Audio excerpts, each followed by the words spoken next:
अज्ञानतिमिरान्धस्य ज्ञानञ्जनशलाकया चक्षुरुन्मिलितं येन तस्मै श्रीगुरुवे नमः। चैतन्य चरितामृत आदि लीला चैप्टर 4 प्रयास संख्या 42। दास्य साख्य वात्सल्य आर ये श्रृंगार चारि प्रेम चतुर्विधि चतुर्विधा भक्ति ए आधार। चार प्रकार के भक्त भगवत प्रेम के चार प्रकार के रसों के पात्र हैं। ये रस हैं दास्य, साख्य, वात्सल्य और श्रृंगार।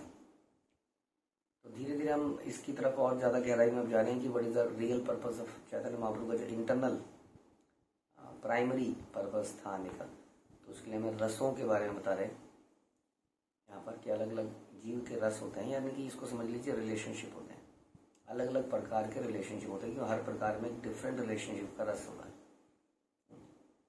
लेकिन कोई भी रिलेशनशिप संसार में तब चलती है जो उसमें परस्पर आपस में क्या होता है, त्याग की भावना होती है एक दूसरे के लिए, सहन शक्ति होती है, फॉरगिवनेस होती है, त्याग होता है, तब रिलेशनशिप चलती है। यानी कि इट्स ऑलवेज समर्पण, सिंप्लिसिटी, दूसरों के बारे में सोचना, उस व्यक्ति की रिलेशनशिप अच्छी होती है। फिर हम तो सुप्रीम के साथ रिलेशनशिप की बात कर रहे हैं, इसलिए उस रिलेशनशिप से पहले हमें क्या करना पड़ेगा, हमें ऐसा बनना पड़ेगा कि जो भी है वात्सल्य है, दास्य है, साख्य है, ये हम भगवान की प्रसन्नता के लिए कर रहे हैं।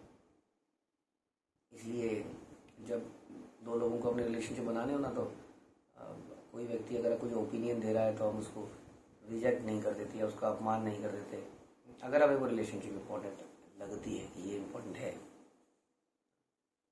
इस संसार में भी ऐसा है।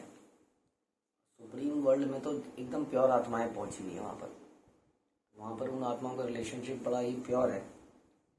इसलिए हम यहाँ पर इतनी प्योरिटी की प्रयास कर रहे हैं, क्योंकि अक्सर आपने देखा होगा कि जिसके साथ अब थोड़ा ज़्यादा रहने लगते हैं वहाँ पर कुछ कुछ खटपट भी होने लगती है वहाँ क्योंकि एक तो सबसे पहले वो आम लगने लगता है व्यक्ति, सहज है कि है ही यहाँ पर।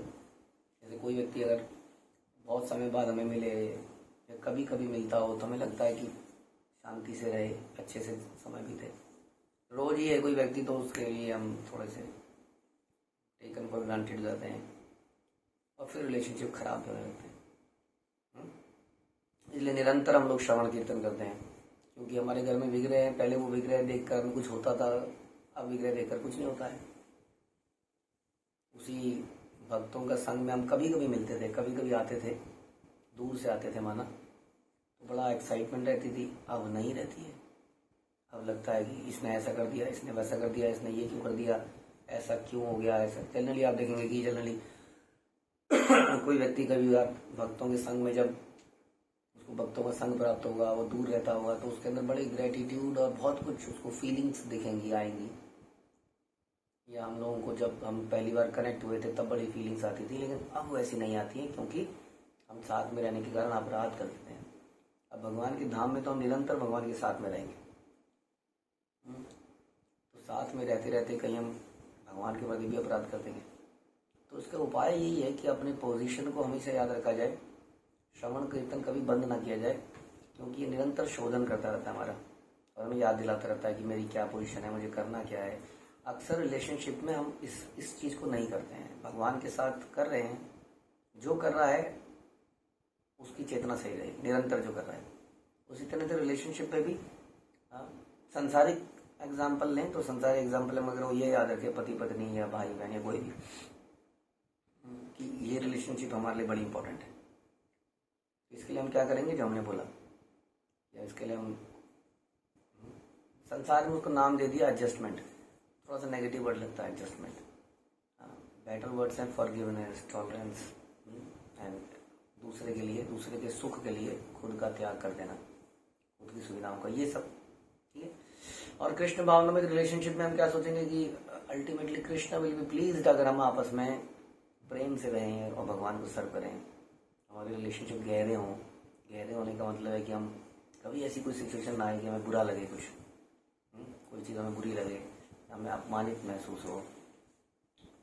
तो रिलेशनशिप भक्तों के बीच में, क्योंकि कृष्ण को बड़ा प्रिय रहेगा, अच्छा लगेगा, क्योंकि हम साथ साथ में भक्ति साथ में होती है, संकीर्तन भी साथ में होता है, सारे प्रोसेस साथ में है। प्रेम पूर्वक यदि करेंगे तो कृष्ण प्रसन्न होंगे। जब इस भावना के रहते हम लोग अपने पर्सनल डिफरेंसेस को त्यागते जाएंगे तो क्या होगा, हम भगवान के धाम में जाने के लिए एलिजिबल हो जाएंगे, क्योंकि वहाँ पर इसी तरह से रहना है ना। हम सुन रहे थे ना वहाँ पर श्रीमद् भागवतम में कि जब भौरा भिन्न भिन्न करता है या इवन कौवा भी बोलता है हरे कृष्णा, तो कोयल चुप हो जाती है, इसको बोलने दो। कोयल जानती है कि इतना सुरीला नहीं है, लेकिन कोयल कहती है इसकी भावना को ठेस न पहुंचे, भगवान का नाम ले रहा है, अब you have to live together, हमें एक दूसरे को पसंद करके रहना, चुप हो जाओ। सब सुनते हैं ध्यान से क्या बोल रहा है।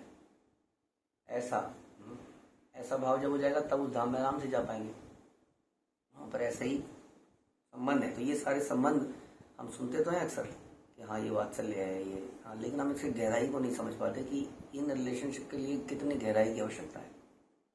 ये साधारण रिलेशनशिप नहीं है ना। भगवान का मित्र बनना, भगवान का माता पिता बनना, इसमें बहुत ज़्यादा चीज़ों की आवश्यकता हो सकती है। अब देखिए यशोदा माई, बचपन से जिसको पाला वो अचानक से एक दिन चला जाए, डिफिकल्ट है, बहुत मुश्किल है।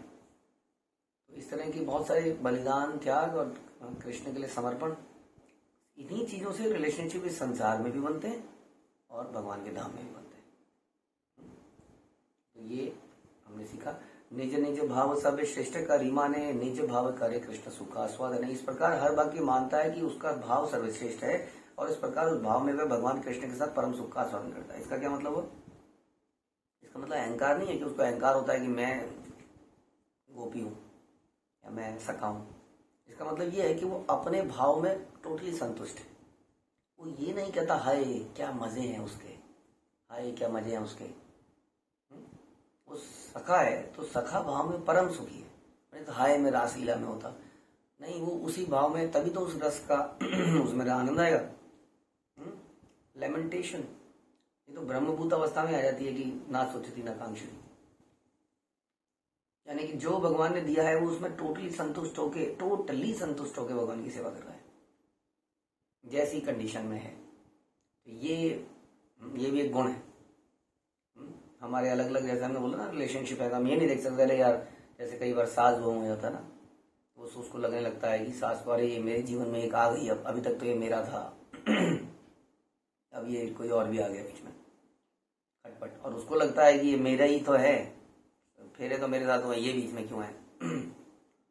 तो हमें अपने रिलेशनशिप से संतुष्ट रहना चाहिए कि उस रिलेशनशिप में हमें क्या सर्व करना है, लेकिन उसमें ना रह के हम दूसरे की परिधि में घुसने का प्रयास करते हैं। हमें पता होना चाहिए कि किसकी क्या परिधि है, किसको कितना समय है, क्या है। ये जितने भी बता रहे हैं बैकुंठ के लोग हैं, क्या है, अपने अपने भाव में एकदम सुखी हैं और मानते हैं this is the best thing, मैं कृष्ण का सखा हूँ, ये मेरे लिए बहुत ही वो है। दास से भाव में, जो व्यक्ति दास से भाव में वो कहता है मैं दास हूँ, मैं बहुत प्रसन्न हूँ, भगवान का दास बने रहने नहीं पसंद। हनुमान जी सुग्रीव बनना नहीं चाहते हैं कभी भी, और सुग्रीव जी हनुमान नहीं बनना चाहते हैं। सब अपने अपने भाव में फिक्स्ड हैं और उसमें भगवान को सर्व करते हैं। तटस्थ है माने विचार अधिकारी, सब रस रहते श्रृंगारे अधिक माधुरी। किंतु यदि हम तटस्थ होकर इन भावों की तुलना करें तो हम पाएंगे कि इनमें श्रृंगार रस की अन्य सभी मधुरताओं में सर्वश्रेष्ठ है। इनमें श्रृंगार रस ही अन्य सभी मधुरताओं में श्रेष्ठ है।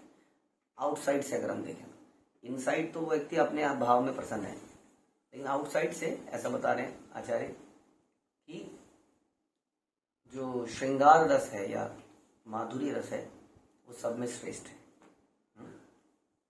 माधुर्य प्रेम के दिव्य संबंध को सर्वोच्च पूर्णता माना जाता है, यानी कि गोपियों का जो भाव है, रस है। यथोत्तरमसो स्वाद विशेषोल्लास संयप्ति रतिर्वासनया स्वाद्वि भावते कापि कश्चित। उल्लासमयी रति या प्रेम विभिन्न स्वादों में एक दूसरे से बढ़कर अनुभव की जाती है, किंतु जिस रति का स्वाद क्रमशः उच्चतम होता है, प्रेम का मतलब, रति मतलब प्रेम, जिस प्रेम का स्वाद क्रमशः उच्चतम, क्या कहते हैं, गुड, बेटर, बेस्ट, वह माधुर्य रस के रूप में प्रकट होती है। तो बेस्ट क्या है? माधुर्य रस। अतएव मधुर रस कही तार नाम, स्वकीय परकीय भावे द्विविध संस्थान। तो ये सब हम समझ रहे हैं, क्यों? क्योंकि हम इस निष्कर्ष पर पहुंचना चाहते हैं कि चैतन्य महाप्रभु का मेन रीजन, प्राइमरी रीजन क्या था। तो इसलिए मैं इसे मधुर रस कहता हूँ। इसके दो विभाग हैं। इस माधुर्य या श्रृंगार रस के दो भाग हैं, स्वकीय और परकीय। स्वकीय विवाहित, परकीय अविवाहित। स्वकीय ये जो हम कह रहे हैं ये मधुरी रस में कहते हैं। हम कई बार हम ये भी सुनते हैं कि वात्सल्य में भी स्वकीय परकीय है। वात्सल्य में स्वकीय हम कह देते हैं किसको? देवकी को। और परकीय किसको कहते हैं? यशोदा माँ को। क्योंकि यशोदा माँ का ऑफिशियल रिलेशनशिप नहीं है, बस बहुत ही गहरा रिलेशनशिप। देवकी माँ ऑफिशियली उनकी माता है। उसी प्रकार से भगवान की पत्नियां, द्वारका की रानियां ऑफिशियली उनकी पत्नियां हैं, लेकिन गोपियां ऑफिशियली पत्नियां नहीं है। इसको हम परकीय कहते हैं। तो ये भाव वैकुंठ में, भगवान के वृंदावन धाम में हम देखने को मिलता है, और इसके ऊपर हमने बहुत चर्चा पहले कर चुके हैं और आगे भी करेंगे। परकीय भावे अति रसेर उल्लास, व्रज बिना इहर अन्यत्र नाही वास। परकीय मधुर भाव में रस की अत्यधिक वृद्धि है। तो हमने सुना कि मधुर रस से इन चारों में श्रेष्ठतम है, और उस मधुर या माधुर्य या श्रृंगार में भी परकीय और ज्यादा वृद्धि करता है, ज्यादा है। ऐसा प्रेम ब्रज के अतिरिक्त अन्यत्र कहीं नहीं मिलता, ये केवल ब्रज में मिलता है। जैसे हमने बोला ये द्वारका में ये रस नहीं है। व्रज वधु गणिर एई भाव निरविधि, तार मध्य श्री राधाया भावेर अवधि। यह भाव व्रज बालाओं में असीम है, किंतु उनमें भी यह श्री राधा में अपनी पूर्णता को प्राप्त है। तो जितने भी ब्रज बालाएं हैं, गोपियां हैं, राधा इज द बेस्ट गोपी। तो ये उनमें पूर्णता को प्राप्त है, ये वाला भाव। कौन सा? परकिया में भी बहुत सारे लोग हैं ब्रज में, लेकिन उनमें राधा रानी में पूर्णता है। प्रौढ़ निर्मल भाव प्रेम सर्वोत्तम, कृष्ण राम माधुर्य रस आस्वाद कारण। उनका शुद्ध परिपक्व प्रेम अन्य सभी के प्रेम को पार कर जाता है। उनका प्रेम कृष्ण द्वारा माधुर्य रस की मधुरता का आस्वादन किए जाने का कारण है। अतएव सही भाव अंगीकार करी, साधी लेना निज वांछा गौरांग श्री हरि। इसलिए गौरांग महाप्रभु ने, जो साक्षात श्री हरि हैं, राधा के भाव को स्वीकारी और इस तरह अपनी निजी इच्छाओं की पूर्ति करी। तो पहले तो ये समझना पड़ेगा कि परकिया, जैसे कि स्वकीय में वट एवर यू डू, जैसे कि कोई व्यक्ति आपकी कंपनी में आपका एम्प्लॉय है, वो आपको पानी ला के देता है, हाँ, या मतलब पियोन है तो पानी ला के देता है। तो ये क्या हो गया? ये तो ऑफिशियल हो गया, इससे आपके हृदय में उतना कुछ होगा नहीं। और कोई आपका कुलीग है, आपके बराबर का व्यक्ति है, वो आपको पानी ला के देता है, आपको बड़ा अच्छा लगेगा, हाँ, एकदम से प्रेम पैदा होगा, क्योंकि उसकी ऑफिशियल ड्यूटी थी नहीं कि वो पानी लाए आपके लिए, उसने आउट ऑफ द वे जाके आपके लिए काम किया, तो आपके हृदय में प्रेम पैदा होता है। इस तरह से समझने का प्रयास करते हैं परकीय स्वकीय। जैसे पत्नी है, पत्नी तो खाना बनाएगी, माना है ना, लेकिन ये ब्रज गोपियां ये कृष्ण के लिए बनाएंगी, हाँ, उसमें भी राधा रानी जो निरंतर कृष्ण के लिए ही बनाएगी, इसमें फिर और रस गहरा हो जाता है। हालांकि किसी भी रिलेशनशिप में ना लिमिट नहीं है कोई, ऐसा नहीं है कि कुछ ऑफिशियल माना पानी पिलाना उसका पियोन का काम था, लेकिन वो पानी में थोड़ा सा नींबू डाल के ले आया, उसके ऊपर एक छतरी बना के ले आया, उसमें लेमन को कट करके डाल दिया। अब ये तो उसके रोल में नहीं था। तो हर व्यक्ति अपने रोल को एक्सीड कर सकता है, ये तो है। तो ऐसा नहीं है कि आप कह रहे हैं अच्छा इसका मतलब बेचारी वो द्वारिका की रानियां कुछ कर ही नहीं सकती, ऐसा नहीं है। सत्य भामा रुक्मणी इनसे अत्यंत प्रेम था, साधारण स्त्रियां नहीं थी, हम सुनते हैं इनके चरित्र को, लेकिन वो डिफरेंट है, ये डिफरेंट है।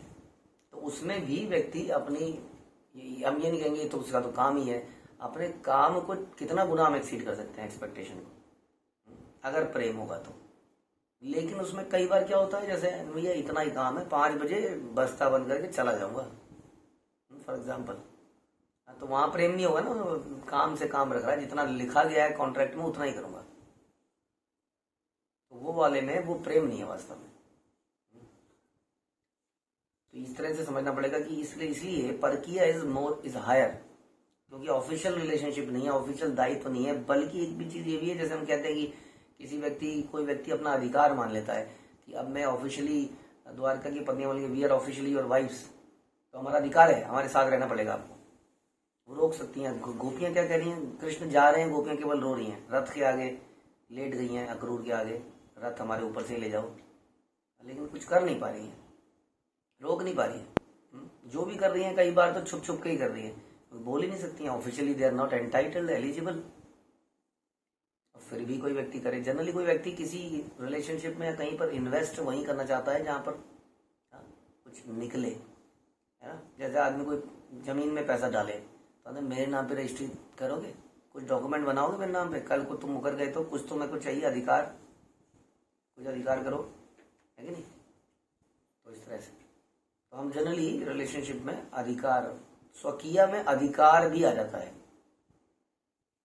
लेकिन प्रक्रिया में क्या है, अधिकार भी नहीं है। इसलिए बिल्कुल वैसा हो गया कि एक तरह से ना धनम ना जन्म ना सुंदरीम कविता कह सकते हैं, हालांकि वो श्लोक तो हमारे लिए है कि इसमें कुछ है ही नहीं, एक्सपेक्टेशन कैसे होगी, कुछ राइट ही नहीं बनता किसी चीज के ऊपर, राइट ही नहीं है। अब कृष्ण जो है चंद्रावली के पास चले गए, तो राधा रानी क्या कर रही है, राधा रानी बैठ के रूठ रही है, अपना बैठ के रूठी, लेकिन लक्ष्मी जी क्या कर रही है, देखा आपने, लक्ष्मी जी क्या कर रही है, ये चला गया गुंडीचा चला गया, हाँ इतने दिन तक हम यहाँ ऐसे बैठ रहेंगे, और लक्ष्मी जी अपने पार्षदों को ले जा रही हैं और भगवान के पार्षदों को पीट रही हैं।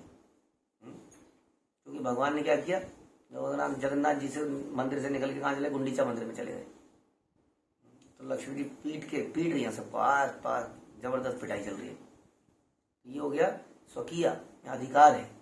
अब गोपियां क्या कर रही हैं, गोपियां तो कोई नहीं, बैठे सुबक रही हैं, रो रही हैं, सुबके जा रही हैं बस।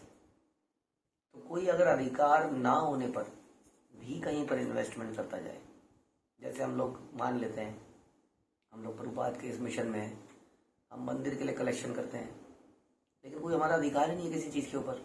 हम ये नहीं कहते कभी भी कि हमने मंदिर को इतना डोनेशन दिया है, कम से कम एक कमरा तो दो में, जब हम वहाँ पे रेस्ट करने आए तो कुछ तो दो ना, इतना डोनेशन दिया है मैंने, है ना। या मंदिर के इतने संगमरमर पर हमारा अधिकार हो गया, या अब हमारे को कोई पोजीशन मिलनी चाहिए मंदिर में क्योंकि हमने इतना दान दिया है मंदिर को, कुछ तो हमें मिलना चाहिए पोजीशन, पद, पोजीशन, भूमि, क्योंकि मैंने इन्वेस्ट किया है टाइम, एनर्जी, धन। तो वो है ना, उस भाव में थोड़ा सा मिश्रण हो गया ना, अधिकार आ गया, इसमें उतना टेस्ट नहीं आएगा, हमको भी नहीं आएगा टेस्ट, ये तो बात है। तो इसमें हम ये समझने का प्रयास कर रहे हैं कि इसमें राधा रानी को अधिक टेस्ट आता है या गोपियों को अधिक टेस्ट आता है, जबकि उनको अधिकार कुछ प्राप्त नहीं हो रहा है, यही समझने का विषय है। यदि आप इसको करके देख सकते हैं, यदि आपको इसके बदले में कुछ मंदिर से कुछ मिलने लग जाए तो फिर वो आनंद नहीं रहेगा जो अभी है, क्योंकि उसमें हेतु आ जाएगा। अभी हम डोनेशन मांगते हैं, पसीने निकल रहे हैं, भाग रहे हैं सड़कों में, गंदी जगहों में भी जाएगा कोई व्यक्ति, कुछ लोगों से मिलेगा, ये करेगा वो करेगा, और उसके बाद में भगवान को अर्पित कर देगा, भगवान मंदिर में जाके जमा कर देगा, बड़ी संतुष्टि है। अब नहीं भाई वो कैलकुलेशन करने लगेगा, अच्छा इसमें मेरा कितना बनता है, तो वो आनंद नहीं रहेगा, नॉर्मल एक काम हो जाएगा, सरकार नौकरी की तरह हो जाएगा। हाँ, आनंद में व्यक्ति अपनी एक्सपेक्टेशन से कई गुना बढ़ जाता है, तब उसको आनंद आता है। जो उतना ही करता है जितना बताया गया, इतना ही काम करूंगा बस, इतना ही है भैया, इतने में इतना ही मिलता है, तो उस व्यक्ति को कभी आनंद नहीं आएगा। इसलिए यहाँ पर ये बता रहे हैं हम कि राधा रानी को ये करने में जिसमें कि उनको अधिकार भी प्राप्त नहीं है, और देखिए क्या कैसी कैसी सुंदर लीलाएं होती हैं, फिर वो बेचारी जाके रोने लगती हैं मानसरोवर में, आंसू बहाती हैं, तो लीला वहीं समाप्त नहीं होती है, उनके आंसू कृष्ण को खींच लेते हैं। लक्ष्मी जी को कृष्ण को खींचना पड़ेगा, चल कालिया बैठा हुआ यहाँ पर, चल वहां पर, लेकिन राधा रानी कृष्ण को खींच लेंगी, बिल्कुल उल्टा है। तो स्वकीय में खींचना पड़ता है और परकीय में, यहाँ पर सिर्फ ये ध्यान रखिए, सिर्फ हम आध्यात्मिक जगत की बात कर रहे हैं, इस संसार में स्वकीय परकीय सब कुछ नहीं है। हाँ, इस संसार में तो सभी कुछ नकली है, इसलिए उसकी बात का इन रिलेशन मैच ना करने लग जाना कहीं संसार के अंदर। तो वहां पर जो है परकीय में क्या है, राधा रानी रो रही है, कुछ नहीं कह रही है, वहां रो रही है बस, और कृष्ण आ रहे हैं और क्या कहते हैं, पैरों पे सर लगाए थे। तो ये अंतर है। तो अधिकार के बिना जब व्यक्ति करता है, जब उसको बदले में कुछ चाहिए नहीं, केवल तो क्या होता है, उसको प्रेम की प्राप्ति होती है, और वो प्रेम यहाँ बता रहे हैं सबसे ऊपर है। लेकिन साथ में ये भी ध्यान रखिए कि यहाँ पर जो हम स्वकीय की बात कर रहे हैं, दे आर नॉट नॉर्मल स्वकीय। लक्ष्मी जी को यानी कि सीता मैया को देखिए, एक रानी थी और कैसे जंगल में वो रही, पत्नी थी स्वकीय, लेकिन किस प्रकार वो राम जी के साथ रहती है, जिसने कभी पालकी के नीचे पैर ना रखा हो और जंगल में कांटों में चल रही है, तो वो भी एक्सीड कर देती है अपनी चीज़ों को, इसलिए वहां पर भी बड़ा सुखद अनुभव रहता है। तो लेकिन दोनों में थोड़ा अंतर है। तो स्वकीय को, अगर परकीय को हम टॉप मोस्ट बोलते हैं, राधा रानी को टॉप मोस्ट बोलते हैं। अब राधा रानी बड़ी प्रसन्न है सबकी चीज करने में, अत्यधिक आनंदित है, संसार में कोई उनसे ज्यादा अधिक सुखी आनंदित नहीं है। लेकिन हम सुनते हैं कि कृष्ण से अधिक कोई सुंदर नहीं है, कृष्ण से अधिक कोई बलवान नहीं है, कृष्ण से अधिक कोई बुद्धिमान नहीं है, किसी का ऐश्वर्य नहीं है, किसी के अंदर वैराग्य नहीं है, तो कृष्ण से ज्यादा सुखी कोई कैसे हो सकता है। तो इस भाव को समझने के लिए भगवान सोच रहे हैं कि मेरे से ज्यादा ये कैसे सुखी हो सकती है, ये तो संसार में अलाउड नहीं है। तो वो क्या करते हैं, वो उसी भाव में संसार में आते हैं, इस तरह अपनी निजी इच्छाओं को पूरा करते हैं। This is the main reason. भगवान अपनी निजी इच्छा को पूरा करने आते हैं कि ये कुछ मांगती नहीं है, इसका कोई अधिकार नहीं है, फिर भी नित्य निरंतर सेवा में लगी रहती है, प्रसन्नचित रहती है, इसकी प्रसन्नता बढ़ती जा रही है, बढ़ती जा रही है। ये कैसे ये हो रहा है, मुझ में ऐसा क्या है। तो वो अपना ही भक्त बनते हैं राधा रानी के भाव में, और इस मेन उद्देश्य के लिए वो संसार में आते हैं। प्रभुपाद कह रहे हैं कि प्रेम के आदान प्रदान के 4 प्रकार, दास्य, साखी, वात्सल्य और माधुर्य में से माधुर्य परिपूर्ण है, किंतु माधुर्य रस के और 2 भाग हैं, स्वकीय परकीय। विधिवत विवाहित पति रूप में कृष्ण के साथ संबंध स्वकीय तथा उपपति के रूप में कृष्ण के साथ संबंध परकीय। दक्ष विवेचकों का निर्णय है कि परकीय रस की दिव्य अनुभूति श्रेष्ठ है, क्योंकि वह अधिक उल्लासमयी है। माधुर्य रस की अवस्था उनमें पाई जाती है जिन्होंने तीव्र प्रेम में भगवान को यह जानते हुए आत्मसमर्पण कर दिया कि उपपति के साथ ऐसा अवैध प्रेम समाज द्वारा मान्य नहीं है। जानती हैं भर्सना होगी, बुला बुला जाएगा, कुछ मिलेगा नहीं हाथ में, कृष्ण भी चले ही जाएंगे। ये तो पता है कि यहाँ इन्वेस्टमेंट कर रहे हैं, इसके बदले में कुछ मिलना नहीं है।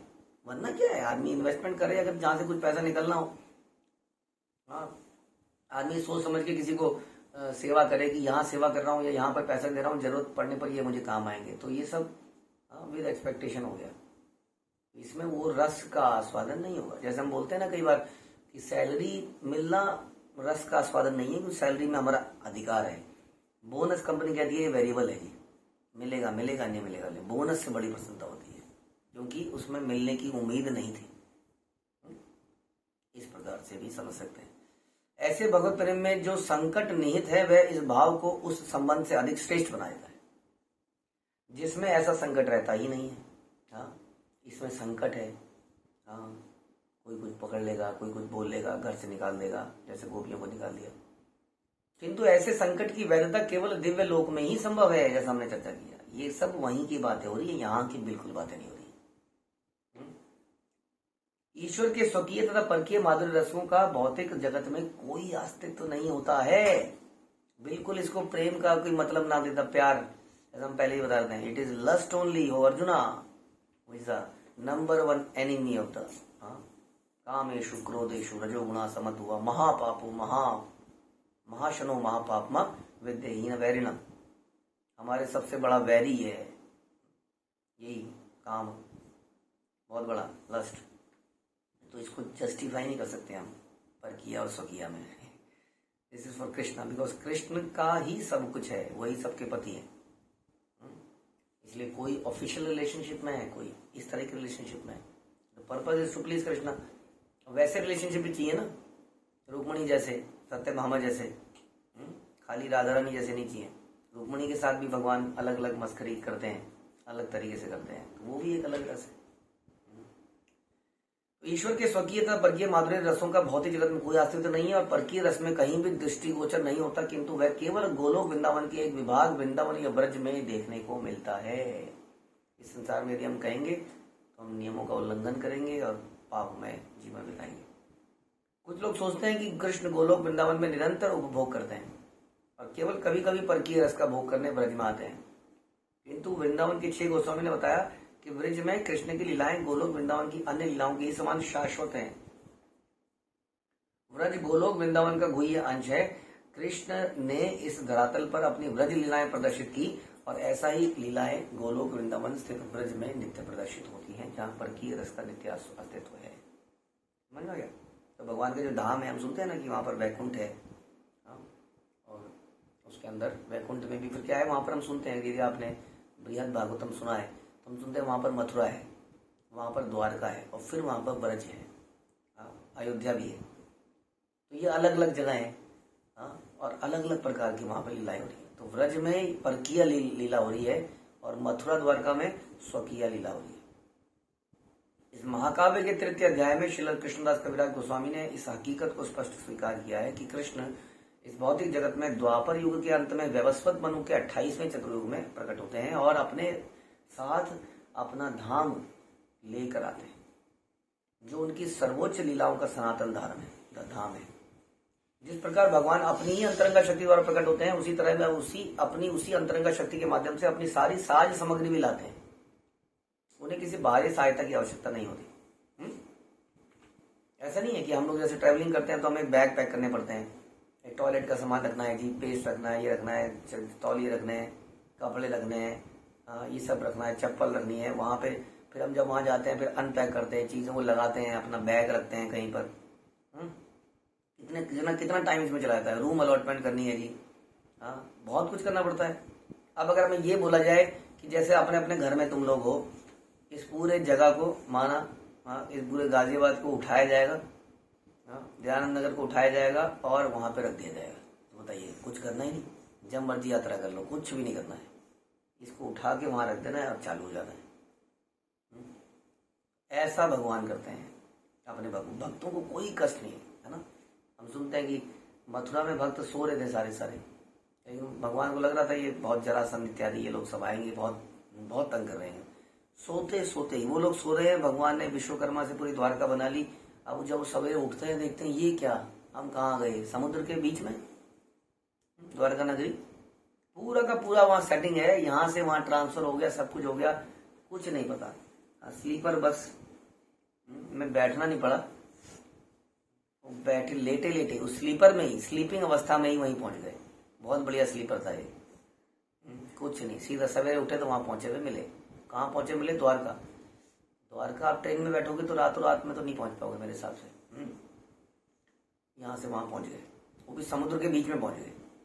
समुद्र कैसे पार किया? तो ये भगवान ऐसा सुख अपने भक्तों को देना चाहते हैं, इसलिए क्या करते हैं, व्रज धाम को यहीं ले आते हैं, पूरा पहाड़ भी ले आते हैं, क्योंकि राधा रानी कहती है गोवर्धन की बिना नहीं जाऊंगी, ये तो चाहिए, यमुना चाहिए, गोवर्धन चाहिए, ये सब ये भी चाहिए। आप बोलोगे कि सारी गोपियों को गोप को ले आएंगे, नहीं, पूरा का पूरा जगह के साथ चाहिए। तो गोवर्धन भी यहाँ आते हैं, यमुना भी आती है, पूरा का पूरा धाम यहाँ जाता है। यहाँ चैतन्य चरितामृत में कहा गया है कि परकीय भाव केवल उसी दिव्य क्षेत्र में पाया जाता है और कहीं नहीं। यह सर्वोच्च भाव दिव्य जगत के गुह्यतम अंश में ही पाया जा सकता है, किंतु भगवान के हेतु की कृपा से हम उस अदृश्य ब्रज की एक झलक प्राप्त कर सकते हैं। इस संसार ब्रज में गोपियों द्वारा आस्वादन किया जाने वाला दिव्य रस श्रीमती राधा रानी में सर्वोत्तम रूप से पाया जाता है। दिव्य माधुर्य रस को आत्मसात करने की पराकाष्ठा श्रीमती राधा रानी द्वारा प्रदर्शित की जाती है। टॉप मोस्ट, जिनकी भावनाएं स्वयं भगवान को की समझ से बाहर है ना, वो ही नहीं समझ पा रहे कि इतने प्रसन्न क्यों है, क्या मिल रहा है। बार बार तो तंग करता हूँ, कोई बात सुनता नहीं हूँ, लेकिन फिर भी ऐसा है। अभी राधा कुंड बनाने में पूरा ह्यूमिलेट कर दिया मैंने, बेचारी बना नहीं पाई, गड्ढा खोदती रह गई, हर जगह मैंने ह्यूमिलेट कर दिया, लेकिन बड़ी प्रसन्न है। फिर उनकी प्रेमा भक्ति की तीव्रता आनंदातिरेक का सर्वोच्च रूप है। इस दिव्य रस के माध्यम से भगवान के गुणों का आस्वादन करने में श्रीमती राधा रानी अप्रतिम है। इसलिए भगवान ने श्री गौरांग महाप्रभु के रूप में राधा रानी का पद ग्रहण करना स्वीकार किया। यानी कि यहाँ पर भी भगवान बाजी मार के ले गए। राधा रानी तुम जैसे प्रसन्न रहती हो वैसा ही प्रसन्न होकर दिखाऊंगा कृष्ण के विलय में। तभी उन्होंने परकीय रस की सर्वोच्च अवस्था का स्वादन किया, जैसा दिव्य धाम ब्रज में व्यक्त होता है। सुरेशानाम दुर्गम गति अतिशयेन उपानिषदाम मुनिनाम सर्वस्वं प्रणत पटलीनाम मधुरिमा विनिर्यास प्रेम्णः निखिल पशु पालाम्बुजदृशां स चैतन्य किं मे पुनः अपि दृशो यास्याति पदम। भगवान चैतन्य देवताओं के आश्रय, उपनिषदों के लक्ष्य, समस्त मुनियों के सर्वस्व, अपने भक्तों के सुंदर आश्रय एवं कमल नयनी गोपियों के प्रेम के सार हैं, क्या वे मुझे फिर से दिखेंगे? अमारम कस्यापि प्रणयी जन वृंदस्य कुतुकी रस्तो ममम हित्वा मधुर मुपभोक्तम कमापिय रुचम स्वामा बव्रे धृतिमिह तदीयां प्रकटयन् सदेवश्चैतन्य कृतिराम न कृपतेतु।